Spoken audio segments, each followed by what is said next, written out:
Hoje eu vou conversar com um campeão olímpico. Ele é medalha de bronze nos 200 metros rasos nos Jogos Olímpicos de Seul, medalha de bronze no revezamento 4x100 em Atlanta e recordista sul-americano nos 100 metros rasos. Um dos maiores nomes do atletismo brasileiro de todos os tempos, Robson Caetano. Prazer ter você aqui. Satisfação toda minha, Ricardo. Para a gente começar o nosso papo, vamos aqui assistir um vídeo. E aí a gente começa a desenrolar nossa conversa. Show de bola, vamos nessa. A Irenice, quando foi atleta do Fluminense, ela me falou que um dia estava na biblioteca, vendo livro, chegou uma senhora e falou assim, você é empregada de quem? Ela falou assim, eu não sou empregada de ninguém, eu sou atleta do clube. Não, o clube não tem atleta negro, entendeu? E um diretor no Botafogo falou para minha senhora, eu gosto muito de você, mas eu não gosto de negro. Se eu pudesse, a camisa do Botafogo era toda branca, não tinha cor negra nenhuma. Eu falei, só não gosta de mim, só gosta dos títulos que eu dou para o seu clube. A questão do preconceito racial, aonde? Dentro do atletismo. Se aconteceu dentro do futebol, o Vasco foi o primeiro, a mesma coisa aconteceu também dentro do atletismo, aonde era uma discriminação total. O negro sempre foi marginalizado nessa questão da cor, da sua própria cor, porque o negro sempre ganhava, digamos assim, por a sua composição física, ele sempre se sobrepujava aos brancos. Então houve essa discriminação. Discriminação essa que o Vasco adotou, trouxe para si, abolindo essas coisas. Aonde nós tivemos um clube aí, porque os atletas negros de um certo clube, no caso aí eu vou citar o nome, é o Fluminense, os atletas naquela época não pegavam a carteirinha de sócio-atleta, tá? Tem atletas nossos, que hoje professores, estavam lá, ele falou assim, pô, aqui Chiclete, você é atleta, sócio-atleta do Vasco? A nossa carteira é sócio adjunto. Aconteceram com eles todos. Eles não eram reconhecidamente como sócio-atleta do clube. E para entrar, era aquela discriminação, eles tinham que dar a volta, lá por trás, aquelas coisas todas. Só quando tinha uma vitória que abria algumas coisas para eles. Nós quebramos esse tabu. Levamos um do Vasco, um do Fluminense. Foi isso mesmo. Fizemos uma competição e o Rio de Janeiro ganhou. E daí para cá, as coisas foi melhorando, sempre melhorando. Não houve, foi acabando esse preconceito que eu acho que não deve existir. Não deve existir no ser humano. Então, Robson, você é homem negro, você vem da favela e construiu uma carreira aí vitoriosa, gloriosa dentro do atletismo. Como é que foi com você? Bom, nós vivemos uma geração Isso é uma realidade diferente. Que você viveu ou não? Essa é uma geração que ela abriu portas, ela mexeu com um mecanismo que era muito retrógrado, que era essa coisa da segregação. Ou seja, eles precisavam romper com algumas regras, e romperam com algumas regras, para mostrar, inclusive, que eram capazes de ser possuidores de uma carteirinha de sócio-atleta. Nós viemos de uma geração diferente. A geração da década de 1970, final da década de 1970, início da década de 1980, foi uma geração que recebeu de presente tudo isso que esses pioneiros, a Ilha dos Santos e outros, conseguiram dentro do esporte. Inclusive, claro, ela cita o Botafogo e a tua carreira começou no Botafogo, começou no Botafogo. E para a felicidade do botafoguense que não gostava de preto e que queria, se pudesse, abolir a cor negra do uniforme do Botafogo, tem uma camisa toda branca do Botafogo que ele poderia ter conseguido para ele. Mas o importante nessa questão, que é muito séria, é que hoje ainda nós vivemos ainda algum resquício disso, tá? Por conta de uma educação que é muito pobre. Ela é pobre para o negro brasileiro. E ela é pobre no sentido de mostrar ao negro brasileiro a sua verdadeira origem. Mostrar ao negro brasileiro que ele pode sentir orgulho daquilo que ele conquistou graças a esses pioneiros. Eu vou citar aqui um documentário que é o American Pride, se eu não me engano, que fala sobre os negros que estiveram em Berlim em 1936. Que nós não tivemos apenas o Jesse Owens em 1936 durante os Jogos Olímpicos, nós tivemos outros negros lá também. E tivemos a sorte de ter um atleta ou outro brasileiro competindo. Mas a grande verdade era que a raça negra, de alguma forma, ela causa um certo temor em algumas questões que utilizam a inteligência e um pouco da força, né? Nós não somos apenas força. Por isso é que algumas pessoas acabam tendo um pouco de receio de encarar uma realidade que é muito, muito atual, que é então, de sucesso do negro. Você fala em realidade atual, hoje a gente tem, né, pipocando aí no futebol, né, vários casos de racismo, e no atletismo é diferente ou é com a mesma intensidade, não tem muita visibilidade? O que é? Funciona diferente porque no atletismo você tem uma questão que é do garoto que não conseguiu se inserir num esporte como o futebol, que é o sonho e sempre foi o sonho de todo menino nascido numa comunidade, numa favela. Era o seu sonho? Era o meu sonho, jogar futebol, andar com cordãozão, pegar as minas e ter o carrão. E eu ouvi uma frase, eu falo isso sempre nas minhas palestras, eu ouvi uma frase que mudou esse meu conceito. A frase que eu ouvi foi: você é olímpico. E o olímpico, ele abrange um universo muito maior que apenas do futebol. Tanto que eu consegui tudo isso sem ter feito, claro, que é de uma proporção bem menor, mas a satisfação da conquista por conta de um esporte como o atletismo, ela é muito grande. E tem um detalhe também no atletismo que é muito importante. Há, sim, uma regra que é muito específica para ele. Você não pode... Hoje a coisa está fugindo um pouco dessa rédea, mas no nosso caso, essa geração minha, era imprescindível você estar na escola. Era imprescindível você estar numa universidade. Era imprescindível você ter mas isso faz cultura. A diferença na hora de você ser discriminado? Faz toda a diferença, porque na hora que você é discriminado e você tem a cultura e você entende que existe do outro lado uma pessoa tão ignorante que não consegue enxergar, que não existe essa coisa da cor da pele. O que existe é uma formação. Você está me dizendo então que os atletas do atletismo, por ter essa formação, que eles reagem mais a isso e... Tem uma reação que ela é menos tempestiva. Por exemplo, hoje, um episódio como aconteceu com... Nós tivemos um jogador de futebol que jogaram uma banana para ele e ele foi lá, pegou, descascou a banana e comeu. O Daniel, né? O Daniel Alves. É isso. O Daniel Alves comeu a banana porque ele é um camarada politizado e um cara que é consciente de que, e tem o conhecimento de que, por exemplo, num jogo de futebol, e foi um ato tão intuitivo, que para quem estudou e para quem conhece um pouquinho da história de educação física, quem fez o curso, sabe que a banana, o que a banana faz? Ela é ela é fundamental, né? É potássio, né? Porque é potássio puro, para inibir as câimbras. Ele pegou e falou assim: opa, obrigado, uma banana comeu. Isso gerou uma repercussão gigantesca, mas foi um ato que, para o atleta, por exemplo, numa situação diferente, ele pegaria a banana e ia voltar com uma banana para o torcedor. O ideal é sempre você responder de maneira inteligente. Sim, mas isso acontece... ou não. Esse tipo de coisa acontece no atletismo? Não, dificilmente acontece uma coisa como essa. Alguém jogar uma banana para alguém, mesmo porque o atletismo é um espaço em que a grande maioria são meninos e meninas que vêm de comunidades ou das favelas, de lugares oriundos de pessoas muito mais pobres, e as pessoas que vão assistir às competições, elas têm essa consciência. As pessoas que vão lá para ver um menino como um Usain Bolt, por exemplo, fazer uma marca como ele faz, elas não vão lá para jogar uma banana para ele, ganhando ou perdendo. Porque a diferença lá é que existe é uma competição de homem a homem. Não é um time jogando contra outro. Não mexe com paixão.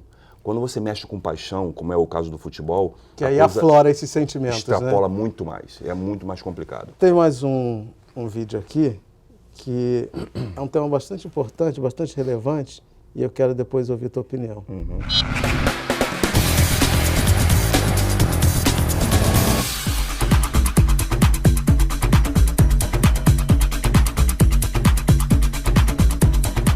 atleta brasileiro hoje, né? Na minha opinião, o atleta brasileiro, principalmente no atletismo, é herói. Não é todo mundo que consegue patrocínio. É difícil porque para você conseguir estar dentro de uma equipe é complicado. Você tem que estar bem, tem que estar vencendo seus próprios limites, tem que estar correndo com dor. Se você está com dor ou não, você tem que estar ali sempre correndo. Se o Brasil tivesse hoje o investimento que tem nos Estados Unidos, que tem na Europa, sem dúvida era a maior potência do mundo, por causa da mistura de raça. Você tem atletas para fazer qualquer tipo de modalidade. E para nós termos resultados, você tem que ter um plano esportivo a longo prazo. Quer dizer, o esporte no Brasil vai ser assim, pronto, não interessa quem seja o presidente, o governador ou o prefeito. É isso que nós precisamos, porque você só tem resultado em preparar um atleta olímpico, por exemplo, no atletismo. Se você pegar um garoto com 15 anos, você vai levar 10 anos para transformar ele num campeão olímpico. Fui para uma Olimpíada treinando numa pista uma pista muito ruim, as condições não eram as melhores. Nós tínhamos um apoio da Confederação. A Confederação entrou para apoiar um projeto que era a medalha olímpica em 88, que foi a medalha de Seul, nos 200 metros, e isso ajudou bastante. Mas nem todo mundo tem essa sorte, nem todo mundo tem a sorte de encontrar um apoio ou ter um parceiro. No nosso caso, o nosso grande parceiro foi a Caixa Econômica Federal, que entrou de cabeça nesse projeto, e tanto eu quanto o Cavaleiros conseguimos trazer a medalha de bronze no 200 metros para o Brasil. Então, esse discurso da falta de investimento nos atletas é um discurso que eu já ouço isso, acho que desde que eu me entendo por gente. Qual é a tua avaliação? Isso melhorou? É exatamente isso? Por que acontece dessa forma? Melhorou bastante, né? Nós temos hoje um investimento muito maior no esporte, o aporte é muito maior. A preocupação é depois dos jogos que vão acontecer aqui no Brasil, 2016, agora, né? Já estamos às portas dessa competição olímpica. O que nós precisamos fazer para manter isso? Ou o que é importante para que a gente consiga uma política que mexa com uma estrutura que ela é muito arcaica. Nós ainda não entendemos, e eu acho que é esse o grande pulo do gato, é que a gente precisa mexer lá na base. E mexer na base significa o seguinte: a gente tem que começar a fazer com que os nossos jovens, antes deles, os profissionais que trabalham com nossos jovens na educação, possam fomentar essa onda do esporte. O esporte é um caminho, e é um caminho que eu diria o mais salutar para pegar um jovem, uma criança, e trazê-lo para essa questão da educação, da cultura. Porque num país que tem isso, a diferença ela fica muito menor, as diferenças diminuem bastante. E você acaba não tendo essa questão do preconceito ou do racismo tão exacerbada. É claro que hoje você tem, por exemplo, atletas que ganham pequenas fortunas, como no próprio atletismo. No nosso tempo, não. Mas a diferença é que hoje a gente está fazendo o seguinte: a gente está remunerando o sucesso que ainda não veio. E no nosso tempo, a gente tinha que fazer o sucesso para ser remunerado. Depois ser remunerado, exatamente. Né? É exatamente isso. Ok, Robson. Eu vou fazer um pequeno intervalo, mas já eu estou de volta. Continue com a gente.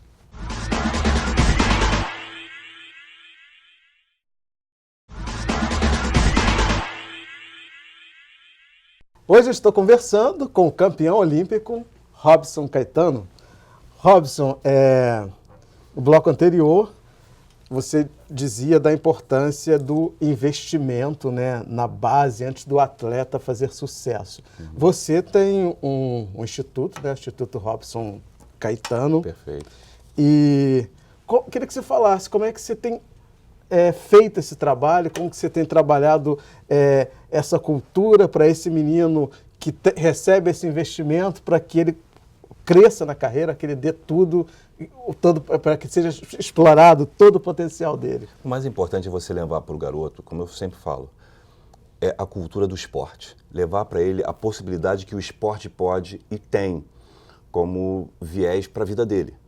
Ninguém vai chegar, e claro, eu não posso chegar lá prometendo para ele que ele vai ser campeão olímpico ou que ele vai ser o melhor atleta do mundo, não. Mas o que eu posso prometer a ele é que se ele pensar nele como uma ferramenta modificadora das mentalidades ou das formas como se pensam dentro das comunidades ou dentro da favela, ele vai ser um agente realmente muito importante nessa modificação, nessa mudança, nesse novo paradigma que vai estar sendo instaurado nas favelas. Porque eu lembro, quando eu comecei a fazer esporte, eu tinha o João Carlos de Oliveira, o João do Pulo, como ídolo, mas ele nunca veio conversar comigo. E a diferença no nosso instituto é que eu saio de casa e vou lá falar com as crianças, e eu faço questão de estar lá com elas. É claro, hoje nós atravessamos uma fase um pouco mais complicada no instituto, por conta de termos um governo que está atravessando uma fase muito complicada, e os repasses não estão sendo feitos, a gente deu uma segurada, mas o importante é levar a mensagem do esporte, levar para ele, para o jovem, para o menino, que ser atleta ou ser uma pessoa de sucesso não necessariamente passa por você ser um campeão olímpico. Você pode ser uma pessoa de sucesso tendo um trabalho bem feito e entrando na escola e indo para a escola por esse caminho, para se formar e se tornar um cidadão.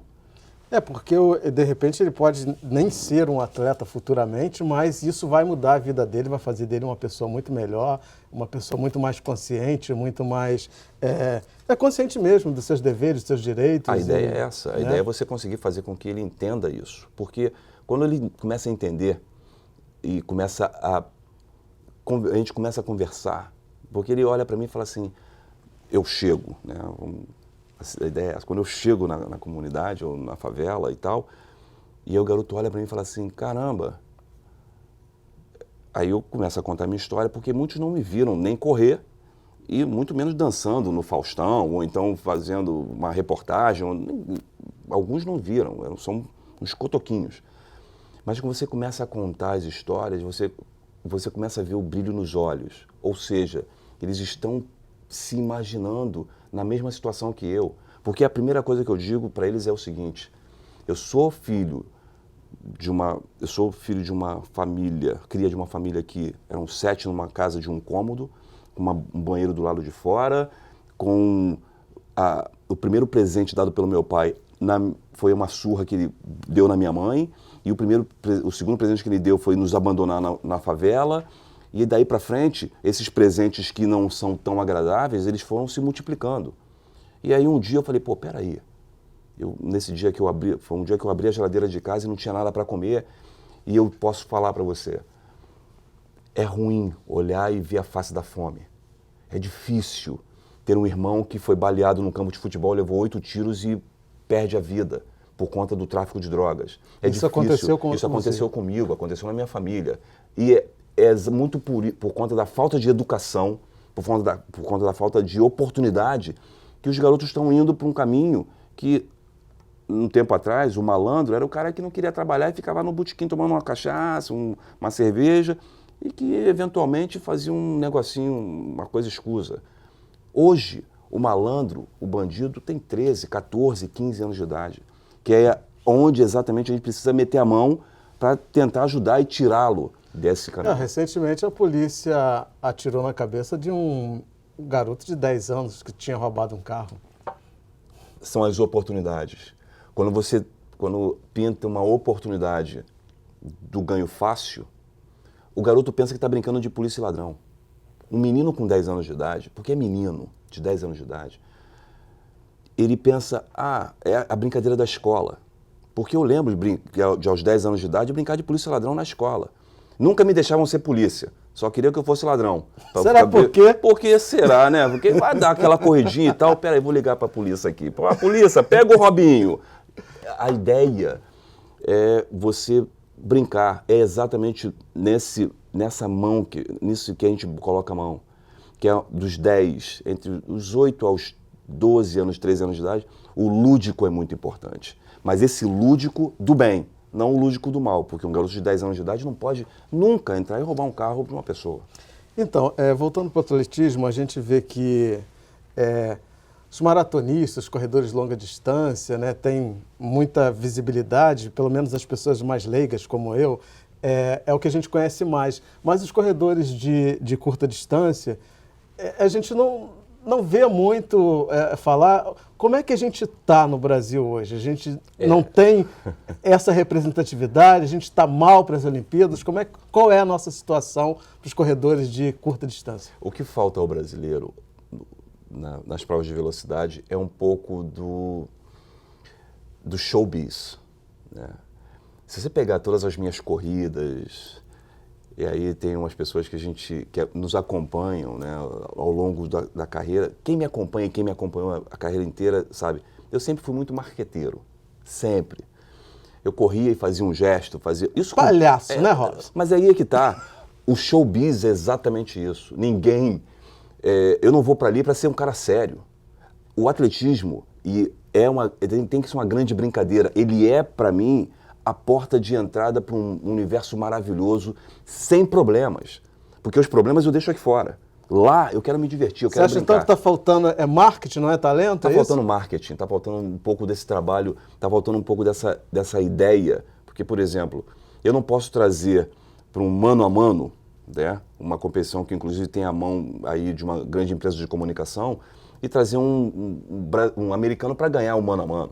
Eu tenho que botar um brasileiro para ganhar o mano a mano. Mas aí o brasileiro também tem que fazer por onde para que eu possa investir nele. E é exatamente esse o pulo do gato que está faltando. Que aí o brasileiro não faz o resultado porque ele está acomodado, está se sentindo, está tudo bem. Então você está me dizendo que não vamos ter medalha... Em prova de velocidade, não. Infelizmente, a gente não vai ter. Temos mais um vídeo aqui, vamos lá.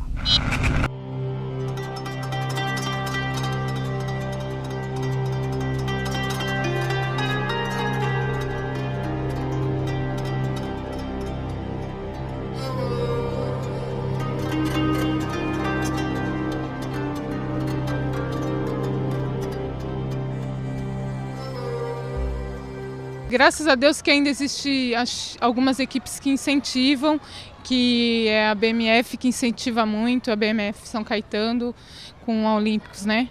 Eu moro no Paraná, eu treino em Cambé e quando tem competição aí eu venho competir por Presidente Prudente, porque eles me deram oportunidade para mim poder mostrar o meu potencial. Você entra numa equipe dessa, você tem material, você tem toda a condição de você ser um atleta. Eu treino numa pista de terra, na minha cidade. Não tenho colchão para treinar, eu treino um quadrado lá. Então tudo é improvisado. Tem técnicos bons dentro da equipe, então eles procuram pegar os melhores técnicos do Brasil para estar dentro dessa equipe. Eu acho que só para você continuar, só você tendo muita força de vontade, alguém atrás te empurrando. No caso, um bom patrocinador, um agente que sabe do seu potencial, que sabe que você tem condições de chegar lá em cima. E são muitos atletas mesmo que têm potencial e que estão, sabe, ali capengando em equipe pequena, se virando para trabalhar, então não rende no treinamento porque você tem que dividir, você tem que trabalhar e tem que treinar. Eu estou precisando de alguém para mim poder só treinar, para mim poder não precisar ter que trabalhar. E se tem um clube bom que ajuda, você dedica o tempo todo só treinando. Eu sei que eu tenho condições de chegar, eu sei que todas as minhas provas têm tudo para melhorar. Só que eu preciso que alguém me apoie, além da equipe de Presidente Prudente, para mim poder chegar, para mim só poder trabalhar, senão esse é o último ano que eu posso competir.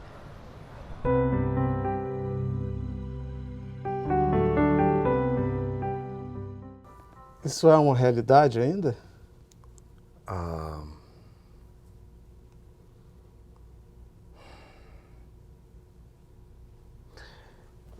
Esse é um choro. A Elisete, que é uma heptatleta, e a Patrícia, sempre foram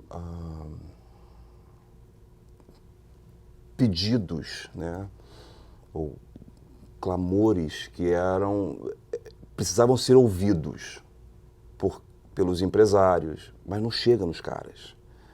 Não chega porque, é como eu volto a bater numa tecla que as grandes empresas de comunicação, elas estão muito voltadas para o sucesso da própria empresa.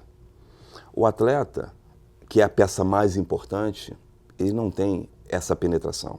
A não ser quando, por exemplo, uma Rosângela bate no peito e fala assim, olha só, discute com um repórter, e aí, por uma questão qualquer, crucificam a menina.